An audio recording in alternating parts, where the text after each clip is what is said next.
Yes. Bana, mambo vipi hapa ulipo? Hapa safi kabisa. Basi tunaendelea katika sehemu ya 6, kazi yetu safi kabisa inayomzungumzia mwanadada anayekwenda kwa jina la Adaku. Ila ni kuombe mpenzi mtazamaji, usiache kusubscribe, kulike na kucomment kwa ajili ya uhai wa chaneli. Bana, basi tutaanza pale tulipoishia ili tuweze kuelewana kwa uzuri zaidi. Tuliishia pale ambapo mwanadada Adaku alikuwa yuko chumbani akitafuta mawasiliano na Mirna ili aweze kumwambia ailete hiyo maiti ya baba yake nyumbani kwao.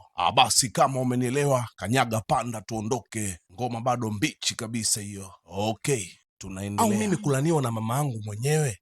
Okay, sawa. Ngoja nipige simu sasa hivi ili hiyo maiti wailete hapa nyumbani. Sitaki kulaniwa na mama yangu. Badala yake nitapakia vitu vyangu na kuondoka katika ufalme huu na kwenda nje ya nchi kwenda kuhangaika tena. Jibu la mwisho alilolipata Adaku ni kupiga simu hospitali kwa Mirna ili waweze kuileta hiyo maiti hapa nyumbani, mazishi yaendelee na yeye aweze kuondoka. Na ndipo akavuta mkonga moja kwa moja hospitali kwa Mirna, lakini anapiga simu ya Mirna mara kadhaa, simu haipokelewi. Anajiuliza ni kitu gani? Basi nitampigia hata wakati mwingine. Akaweka simu pembeni, akaendelea kudiskasi namna gani anaweza kuondokana na tatizo lililo mbele yake. Dakika zile zile simu yake inaita, lakini ili anapokea simu tu anakutana na maneno haya hapa kutoka kwa Mirna. Hello my dear, tafadhali nilikuwa bize kidogo, nilishindwa kupokea simu yako. Ni lazima niseme samahani kwako Adaku, maana wewe ni mmoja wa wanawake jasiri wasio na woga kabisa ambaye niliyewahi kukutana naye katika maisha yangu. Ikiwa tuna wanawake wa aina yako zaidi ya mmoja, jamii itakuwa mahali salama sana kwa miaka michache. Adaku anasema ndiyo, maneno yako ni ya kweli. Mirna akamwambia unapigana kwa sababu ya haki na jina lako liandikwe kwenye ukuta wa historia ya Amanza kama first lady kuinuka kupigania mila ya kaburi. Maombi yangu ya dhati kwako rafiki yangu, ufanikiwe katika jambo unalolipigania. Matumaini mapya yanaibuka katika moyo wa mwanadada Adaku baada ya kukutana na maneno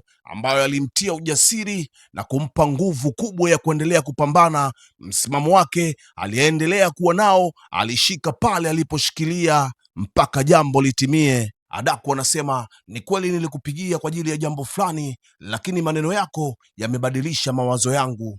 Bana, leo uso kwa uso kati ya Arinza na yule bwana ambaye anataka kuchukua kiti cha ufalme wa Amanza. Gari ya Arinza ina bloku kwa mbele, ile gari ya yule jamaa anashindwa kuingia nyumbani kwake, na kisha wote wanateremka na kuanza kuongea. Maongezi yalikuwa kama ifuatavyo. Jay anasema, kwa hiyo hiki unachokifanya nini maana yake? Arinza akacheka kwa dharau na kisha akamwambia kwa hiyo wewe ndo tapeli uliokuja Amanza kuleta mkanganyiko, si ndio? Labda nikuulize, ni kitu gani kinakufanya ufikirie kwamba kizazi chako kinaweza kuketi katika kiti cha ufalme? Unajua, ni jambo la kuchekesha sana kumwona kiongozi mkuu kama wewe hajui kuhamasisha watu wake, na tena istoshe huna hata watu wa kusimama kidete kukusapoti kurudisha kiti chako cha enzi, kiti ambacho ni urisi kutoka kwa baba yako. Mpaka sasa umethibitisha kushindwa dhahiri. Umesimama hapa na kuongea na mfalme ajaye wa Amanza, na tena unafoka kama vile mbwa mwenye kichaa. Unasikia Arinza, hautotakiwa kuchelewa kwenye sherehe. Baada ya siku chache nitakaa katika kiti cha ufalme wa Amanza. Kumbuka, si wewe wala mtu yoyote yule ambaye anaweza kusumbua.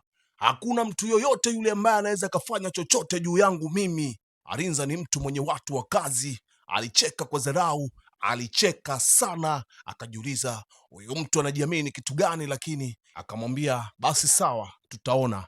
Hii si ndo nyumba unaishi wewe? Nyumba namba 44? Okay, tutaonana bwana, haina shida, nimefika hapa. Bwana Jay anasema vyovyote vile utakavyokuja we njoo, mi nitakuwa na kusubiri. Bana, hapa ndo ile wanasema kesi ishakuwa ngumu. Hakuna anayekubali unyonge hapa. Kila mmoja aliingia kwenye gari lake na kuondoka eneo lile. Leo bwana, Mirna amekuja kumtembelea rafiki yake Adaku nyumbani kwao.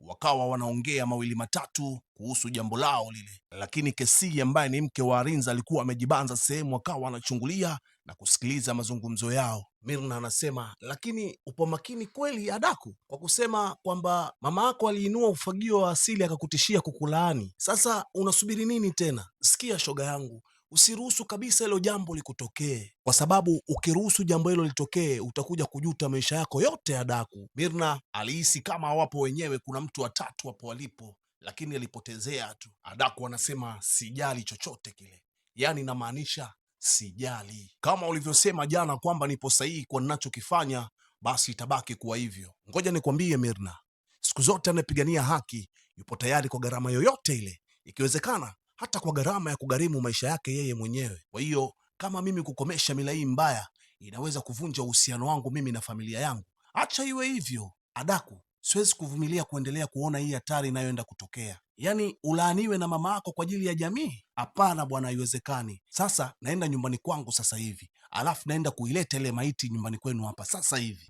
Basi Kesi akapata umbea wa kumpelekea mumewe, akaupeleka kama ulivyo. Kumbe amechoma maiti, haipo nyumbani kwa Mirna, maiti iko hospitali. Adaku anamwambia Mirna, Mirna, ukumbuke nimekulipa ili uhifadhi ile maiti sehemu salama. Ni mimi pekee ninayeweza kukwambia uitoe ama usiitoe. Kwani wewe una tatizo gani? Lakini Adaku, hivi una uhakika unajua unachokifanya? Lakini basi Kesi baada ya kuchukua umbea anauleta kwa mumewe. Muda huu akiwa chumbani, Kesi anamwambia Arinza, my sweetie, naomba uotee. Nataka nikuambie kitu gani. Niotee nini sasa? Kwani kuna nini? Kwa hiyo umeshindwa kuotea Arinza? Siwezi kuotea, niambie tu kuna nini. Ni habari njema sana, nimegundua maiti ya baba yako imefichwa sehemu gani. Umesemaje? Najua umenisikia bwana. Yaani ni hivi, najua eneo haswa ambapo maiti ya baba yako imefichwa. Ngoja kwanza, umesemaje wewe? Nasema hivi, bila shaka nadhani unamjua Mirna yule ambaye ni daktari. Ndiyo namfahamu, ni rafiki wa dada yangu yule. Aswa ni huyo. Sasa nyumbani kwake ndipo mwili wa baba yako ulipofichwa. Nilimsikia walikuwa na maongezi wakiongea yeye na Adaku. Kwa hiyo mpenzi, inakubidi uchukue hatua haraka iwezekanavyo, ufike eneo hilo kabla hawajafanya maamuzi ya kuuhamisha huo mwili. Bila kupoteza muda, Arinza anapiga simu kwa mtu wa kazi. Kijana wa kazi alipoiona simu ya Arinza akasema kuna nini tena, kisha akapokea. Alo, habari mkubwa, unapiga simu, unataka kitu gani tena? Si ni wewe jana ulisema nisikupigie tena simu? Ina maana umesahau kilichotokea jana, si ndio? Umenipigia simu, nilijua hata unataka kujua mambo yaliishaje. Okay, niambie unataka nini tena? Okay sawa, hiyo kazi inawezekana kuifanya, lakini niambie kwanza malipo yanakuaje? Hakuna wasiwasi mkuu, weka kwanza advance ya kazi. Baada ya kuweka advance, tuma location ili tujue kazi tunaanzia wapi. Baada ya mapatano ya muda mrefu, mwafaka ulipatikana, wanaume wakaingia kazini.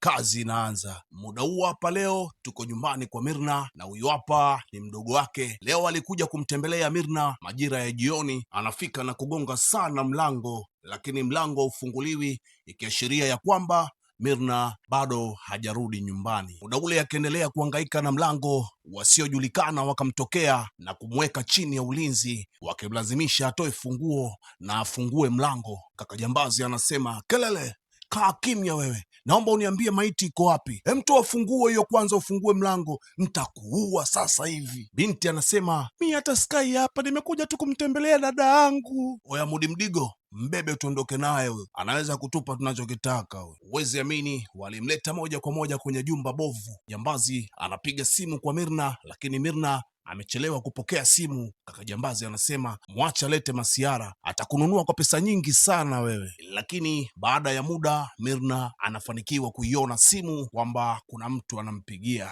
Anapokea na kukutana na taarifa mbovu zenye kuchukiza ngoma za masikio. Ni sauti inayomwambia ya kwamba jifunze kuwa na heshima. Unanisikia? Haijalishi uko wapi, unafanya nini au uko na nani, unachotakiwa kujua ni kwamba mdogo wako tunaye sisi, tumemshikilia, lakini tunaweza kumwachia kwa makubaliano fulani. Kama tunakubaliana, ikishindikana tunamuua. Amini kwamba tutanii tunachokiongea. Tutakachokifanya, tunambaka kwanza, alafu ndo tunamuua. Sasa hapo ni chaguo lako we mwenyewe. Kama unataka yoyote yasitokee, nisikilize kwa umakini. Kwanza nitaanza kwa masharti. Sharti langu la kwanza, hatotakiwa Adaku kujua chochote kile tunachoongea mimi na wewe. Hivyo hivyo pia hautotakiwa kumwambia mtu mwingine yoyote yule. Swala la mwisho na muhimu zaidi, nakupa nusu saa, yani dakika 30, uniletee maiti ya mfalme nilipo haraka iwezekanavyo. Kwanza ongea na mdogo wako, usikie sauti yake mara ya mwisho. Tafadhali dada, usiruhusu aniue, njoo niokoe dada. Basi inatosha.